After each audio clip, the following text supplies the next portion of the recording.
ক্ষমতাচ্যুত সাবেক প্রধানমন্ত্রী শেখ হাসিনা দেশ ছেড়ে চলে গেলেও ফ্যাসিবাদের শেকড় অনেক গভীরে রয়ে গেছে বলে মন্তব্য করেছেন যুব ক্রীড়া উপদেষ্টা আসিফ মাহমুদ সজীব ভূঁইয়া। শুক্রবার বিকেলে রাজধানীর অফিসার্স ক্লাবে গণঅভ্যুত্থানের ৩ মাস উপলক্ষে আলোচনা সভায় তিনি এই মন্তব্য করেন। আসিফ মাহমুদ বলেন, বৈষম্যবিরোধী ছাত্র আন্দোলনে শহীদদের আত্মত্যাগের বিনিময়ে দেশের মানুষ স্বাধীনভাবে কথা বলতে পারছে। সবাইকে নিয়ে জনকল্যাণমূলক রাষ্ট্র গড়ে তোলার প্রক্রিয়া চলছে বলেও জানান আসিফ মাহমুদ।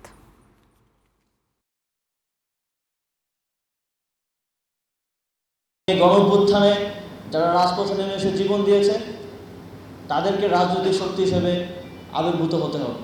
যে রাজনৈতিক আকাঙ্ক্ষা থেকে এই জীবন দেয়া, এই আহত হওয়া, হাত হারানো, পা হারানো, চোখ হারানো, এই আকাঙ্ক্ষা দুঃখজনকভাবে কোনো রাজনৈতিক দল সম্পূর্ণরূপে ধারণ করতে ব্যর্থ হচ্ছে।